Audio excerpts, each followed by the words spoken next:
My buddy owns a porn studio. He said if I want a private shoot, it's $1,000, 1,500. It's 2-hour shoot. I mean, he's robbing you. He's not your buddy. Yeah, he's a Lithuanian buddy, huh? Yeah. So you heard Matt from Chicago. He's got 4 LOIs. He's out 5 months. He's fired a few people from the representation. And his biggest concern is people don't get shit done quick enough. But he's a sales guy, and they're doing 400 to 600 cold calls a week, more or less, and he does 120 or so a day when he does it. And when his brother's doing it, his brother's doing 80. You cannot. It isn't. Well, nothing's impossible. It's almost impossible to fail if you make that many calls. Almost.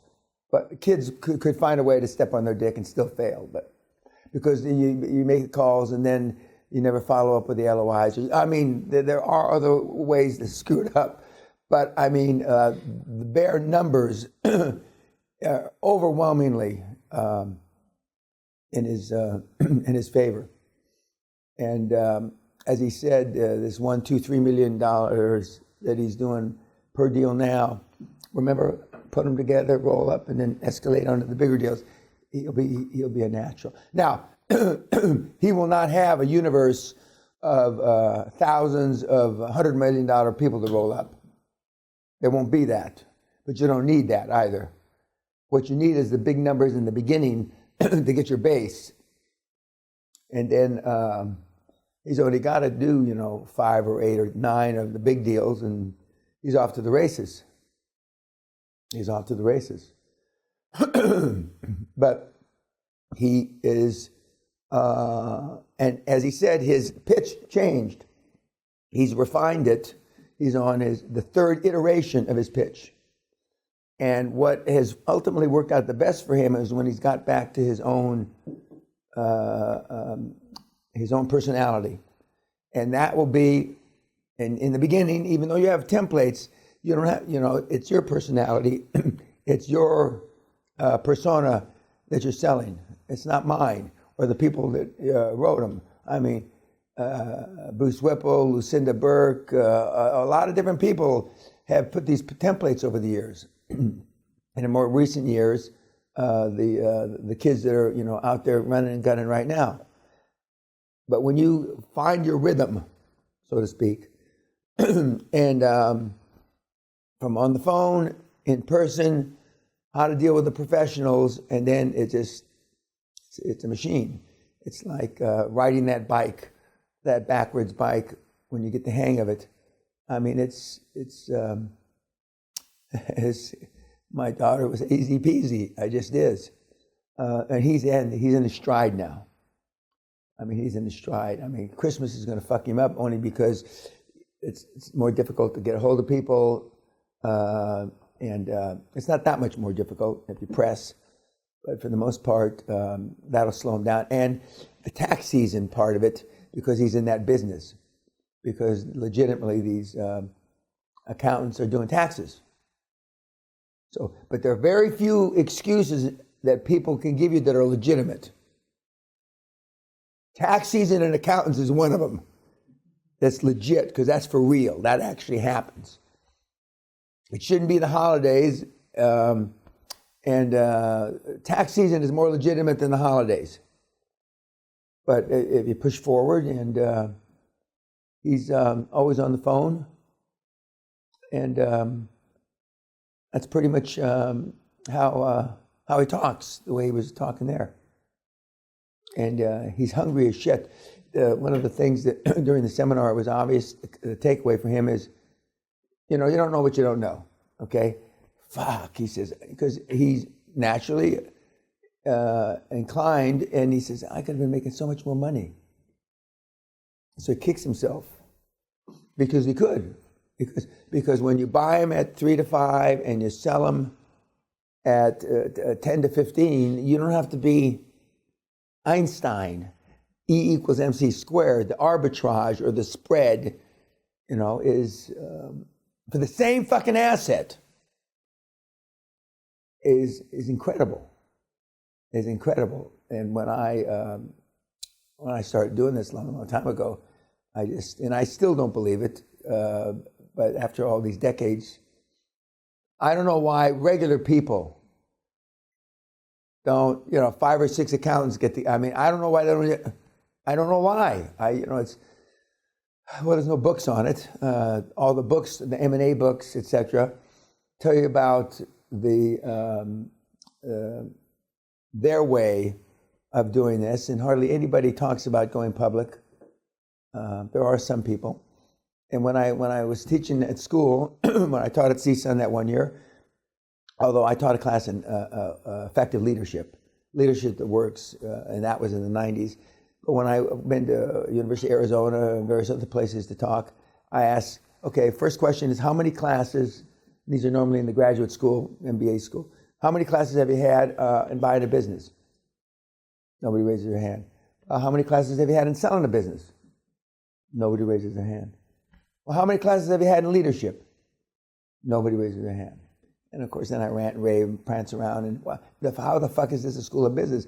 Because, you don't know how to buy a business, you don't know how to sell a business, you don't know how to lead your people. What the fuck are you doing here at school? That's gotten me fired from more than one school because the deans of the various schools, although now, there's 10 or 15 schools in the United States that have classes on buying and selling a business. And I laugh because they're normally taught by a guy that's never bought or sold a business. And there's hardly any, other than the military academies, there's hardly any classes on leadership. But when you get out with an MBA, you don't know anything. Or you get out with any kind of master's degree. And that's why when you, at the investment banks, they let you look at business plans. We're going to talk about business plans again. But 95% of all business plans don't get read by anybody that can make a decision. About 95. And you can go into the investment banks or the hedge funds or the private equity places, and they've got rooms bigger than this with business plans from the floor to here, just stack after stack after stack. Nobody's looked at them. And when you go to work for one of those big banks, your first job is to look at business plans. So you got some young kid just out of school who doesn't know shit. And then, so if you see anything in there, let so-and-so, a junior partner know. Well, am I going to bring this? And what if it's not the right, what if I look stupid? Same deal. So they don't bring anything. Or it takes them 2 years of reading business plans. Well, maybe this one. One of the guys that I went to the South Pole with had the distinction, he went to Stanford, he got an MBA at Stanford, distinction of one of the first venture capital guys to turn down Facebook. Turn down. Because, on no level did it make any sense. And they didn't think people were that insecure that they could live. I mean, for all the things I've been making fun of it, he said that it's, so his claim to fame, turned it down. And what is the takeaway about Matt and his roll-up, Chicago roll-up? He didn't procrastinate. Oh, he moved quick. Yeah. Kicking ass and taking names. Correct. Correct. In the Zoom call, their last Zoom call, their class is down to about 30%. And one of the guys in his weekly report after that, he said that I was suicidal after that. I saw we're in the same class and see his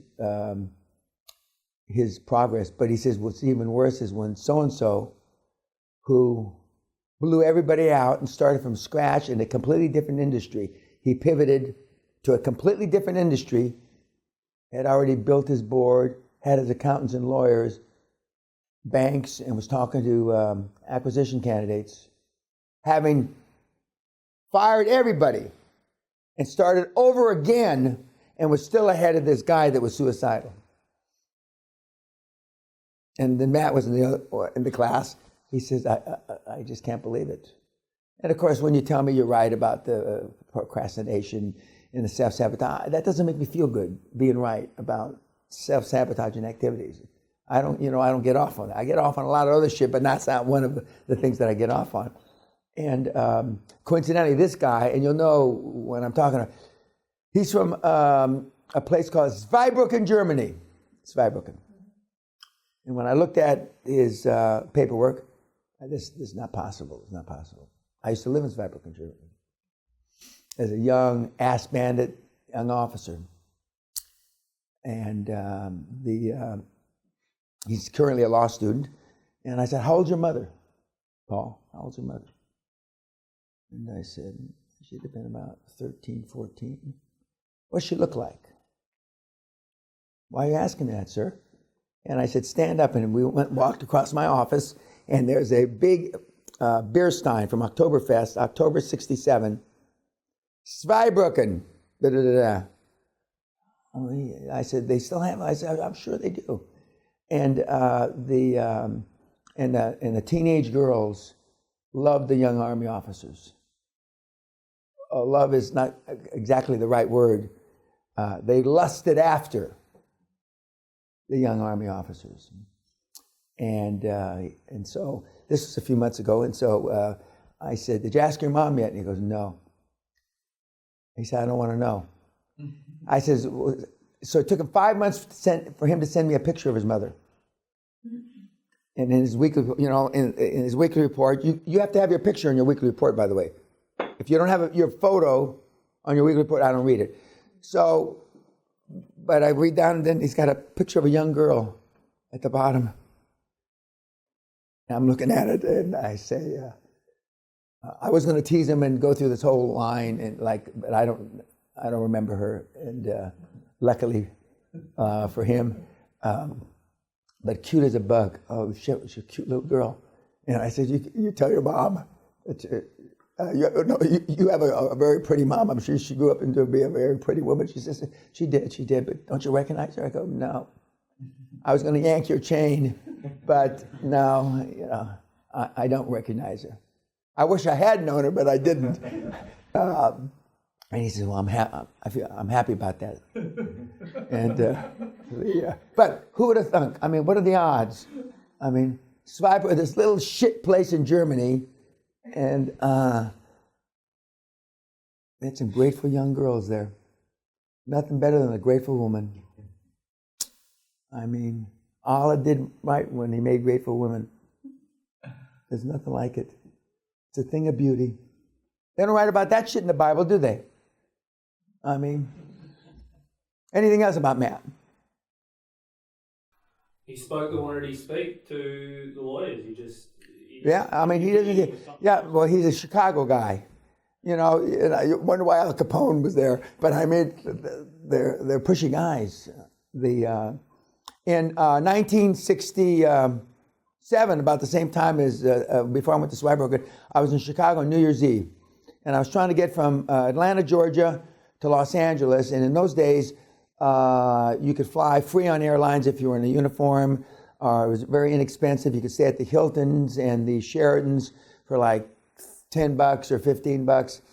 But I couldn't get a flight to, or you could take the train, which I did many times, to Los Angeles. So I wound up in Chicago New Year's Eve. And I'm going down Michigan Avenue on the lake. It's 7 below zero, and I'm wearing not a winter uniform, freezing my ass off. And but they were very hospitable. Chicago was one of the anti-war protesting centers. And then I finally made it from Chicago to Los Angeles. He takes care of business, and he follows the steps, he follows the models, and he follows the scripts. He was happily surprised that the scripts. Of course, the salespeople put the scripts together. Me. So I'm not going to give him a PhD rendition in how effective they are. But it's a numbers game, because even these small firms that he's buying, these mom and pop, it's their baby. Pride of authorship killed more deals than anything. I can't let this go on, even though it's a piece of shit, and even though I've got cancer and I'm dying, but I can't let it go, you know. And so he works through the numbers. Now, when he gets through all the numbers, he's going to go back to the beginning again. And look at these guys, because a lot of these people know each other. Look at Joe, I bought him. Sally, I bought her. Ben, I bought him. And the world didn't end for those people. You know, and I did what I said I was going to do. And that's what they're afraid of. If they've got some employees, you're not going to treat their employees right. And then whether he'll make it as a CEO of a public company or not is, I don't know. But as long as he makes a bunch of money, Matt doesn't give a shit. Some of you will rather be CEO. Now, I know you not going to believe this. You would rather be CEO of a company and not go public and make a lot of money. Because you'll get pride of authorship. You'll fall in love with this fucking deal. It's like a guy that falls in love with a hooker. You know, who'd have thunk? You know, everybody's paying her $500. You know where that she's been using that thing for. I mean, and then you fall in love. Why? Because you're stupid. And they fall in love with a deal. After we get off YouTube, I'll tell you about a deal that we were 3 or 4 weeks away from an IPO. The guy pulled the deal because the investment banker said, words to the effect, you know, you're only going to be CEO on the prospectus on the opening day, and then you're gone. I mean, you're not there anymore. I mean, and about as silent as you are now is what that around that table got all of a sudden. Because he, even though we always teased him about that, he never thought that for real that we would kick him to the curb with a lot of money, but still kick him to the curb. Okay, YouTube, thank you.